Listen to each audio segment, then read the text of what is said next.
Hey everybody, this is Jesse Leach from Killswitch Engage. So you've been off touring now for years. How do you prepare yourself for live shows? Most of it for me is mental. A lot of it just getting myself into almost like a zen-like state of mind where I'm calm.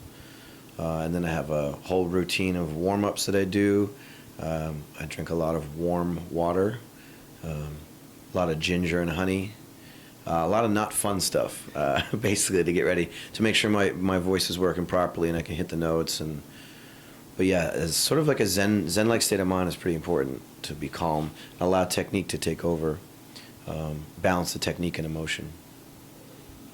So meditation is a big part of your life. I also meditate a lot, and it's very important for me to put myself into that zen state. How do you find time on tour to meditate? Well, thankfully, we do have a lot of downtime. You know, when we pull up to a venue, most of the time I'll have at least 3 or 4 hours before sound check.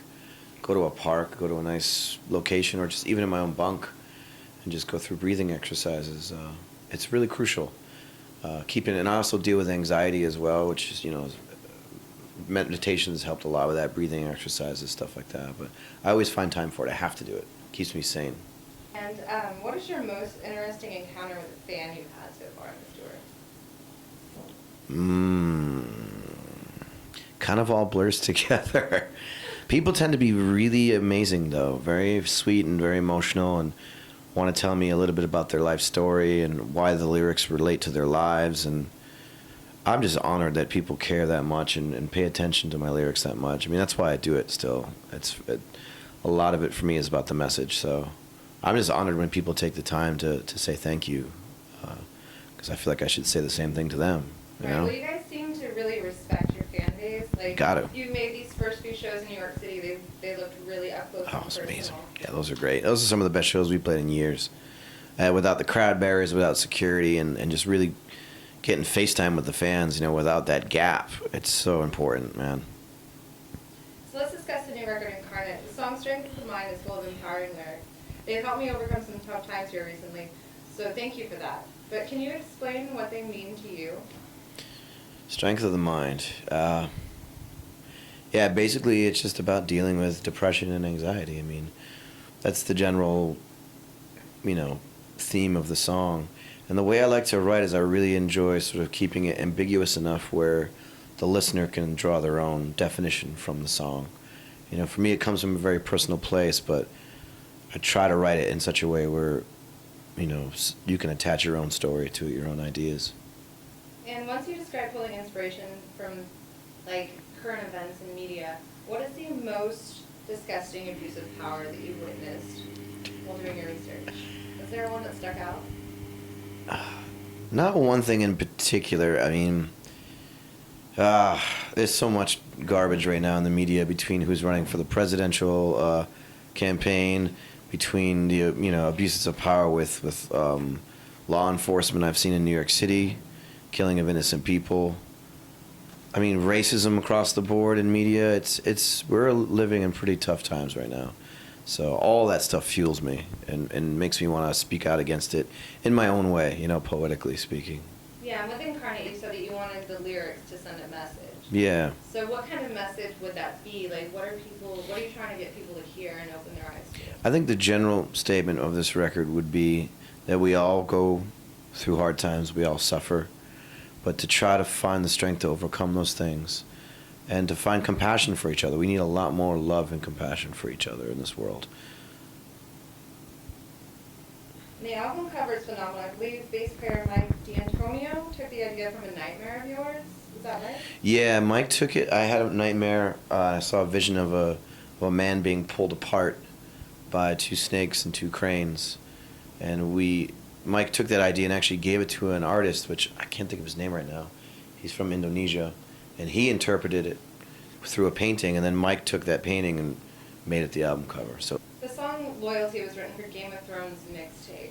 What was your reaction after you binged on all 4 seasons? I became obsessed with it, and I'm actually rewatching everything again.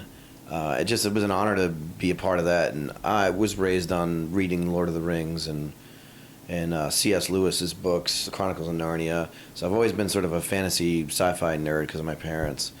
And seeing that show, which takes it to a whole other level, yeah, I love that. I can't wait for the new stuff. I'm so stoked. I love that show. Have you read the books yet? I haven't read the books, no. Books are amazing. That's what everyone keeps telling me. I know. I'm reading books. I am a reader, but yeah, I haven't tackled those yet for sure. I need to. So which character from Game of Thrones do you think you can relate to? Can I relate to? I don't know if I can relate to any of them. I don't think I'm cool enough to relate to any of those characters. I think there's little bits and pieces of different characters for me. You know? Yeah, that's a tough one. I don't know if I could even be in that world. So if you were offered a role in the Game of Thrones series, would you take it, being an X-Factor? Absolutely. Yeah, it would have to be something that would suit me, though. I think it'd have to be somebody who's really crazy and evil, or somebody who's trying to be a hero, I guess. I could see you in the Night's Watch, though. I could do the Night's Watch, but the whole like no women thing, that ain't nah. That's not me. So I did a little research and I found that you did some acting back in 1990. You were in a movie called Outside Providence, which is now on Netflix. Yeah. With Alec Baldwin. What was it like to work with Alec Baldwin and Amy Smart? Oh, he's great. They're both nice people. I mean, everyone on the set was super nice. I have to say my favorite, though, was George Wendt, who is better known as Norm from Cheers. He was one of the most down-to-earth people I've ever met in my life. He was hysterical. But he has a great experience, man. I would like to do more movies, but acting is just, it takes a certain type of person, and you got to kind of be able to make pretend, and I'm a pretty real person, so it's hard. I'd have to, like I said, I have to get like a character that's either super crazy or evil or angry all the time, because I can do that, no problem. But to like show true emotion on a camera, that takes a lot of talent, and I don't know if I have that. How did you prepare for the role? Smoked a lot of weed. I mean, like, there's not much to that character. I'm a stoner kid, you know? Wasn't too far from who I actually was, so it was kind of typecast. And why did you switch from acting to music? Well, music was my first love, period. And having the opportunity to act was great, but I couldn't wait to get back to my band after we were filming and start playing shows again. It's just my love. I can't escape it. I've tried to. Music is everything, so. And I have a hypothetical question for you. If you were a serial killer, what song or tune would you hum or sing while you committed murder? That's awesome. That's great. Oh, man. That's a good question. I'd probably do Singing in the Rain because it reminds me of Clockwork Orange. Can you sing a little bit? Singing in the rain, just singing in the rain. And while I'm kicking and like punching people, what a wonderful feeling. I'm happy again. Good thing this is hypothetical. Yeah. Let's do it. Let's kill people. Are you a fan of exploring Mars? And if we ever make it to Mars, what would be the first song that we should play on the Red Planet? Wow. I mean, yeah, explore. You know, here's the thing. I'm going to be a nerd here. I'm glad we're exploring space and all that, but we need to explore our oceans. We don't even know what's in our oceans, man. Yes. It's crazy. With that being said, first song on Mars, that's probably David Bowie, Ziggy Stardust. Very nice. Yeah. Very nice. Rest in peace. Good answer. After listening to Disarm and Descent and Incarnate for Killswitch Engage, the time has come for a new awakening. The fans will soon be awakened by the exponential growth the band has made since bringing you back on board. The lyrics are like 10 times better, and I'm sorry, Howard, but you are so much better as frontman. In your own words, can you describe the changes you guys have made as a band, other than bringing you back, of course?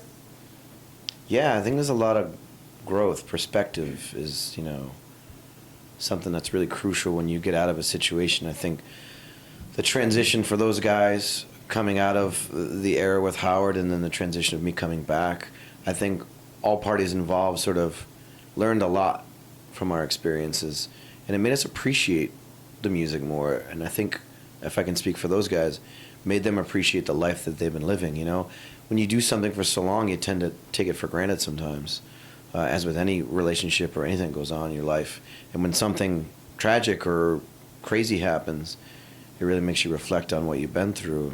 And I think for all of us, it was a huge awakening, if you will. For me coming back, and then me traveling the world and seeing the world and playing music. I mean, being in countries I've never been before in my life definitely changed me, and I love every minute of this. It's amazing. It's an honor to be able to do this as a living. Have you guys ever cheated death on tour? Yeah, every time we climb onto a bus and sleep and you hear a rumble strip in the middle of the night and you're trusting your life to a guy you don't know too well, driving your bus all through hours of the night, drinking coffee, doing speed or whatever they do. Or every time you get on a plane, yeah, I mean, death is everywhere, man. We've been on ferry ships out in the Baltic Sea and rough seas. We were in Russia when Russia invaded Ukraine, and there were protests everywhere. We had to get rushed out of the town square in St. Petersburg. Yeah, it happens everywhere, but I mean, it's kind of part of the pirate life that we live. That's awesome. We do not fear death. So if Adam were to be arrested on tour, what would you think his crime would be? And would you bail him out or be in the cell with him? He'd probably get arrested for drunken disorderly, I would assume. And I would not be in the set with him because I probably wouldn't be with him if he was that drunk. Once he gets to a certain point and he's really loud and obnoxious, I tend to disappear. I'd bail him out, though, with his money. With his money. Yeah, absolutely. That's not, his winnings from the... Yeah, all cars, that. right? Yeah, all that money he's got, that Did he motherfucker. sell the cars yet? Yeah, got rid of them quick, which is a smart idea because what they don't tell you is when you win all those things, you got to pay taxes on them. Right, that's what I Taxes read, are yeah. like ridiculous. That's crazy. Yeah, so he just got rid of them, which is a smart move. So, okay, embarrassing question. Since you are recently back to touring, you put on a great high-energy show. But how do you handle mistakes during live performance? Just roll with it. Just roll with it? Yeah, I mean, what are you going to do? We're humans. We're not machines, you know? True. If it ends up on YouTube, so be it. What am I going to do? Just roll with it, man. Show must go on. And we'll end with, how would you describe a perfect day on tour?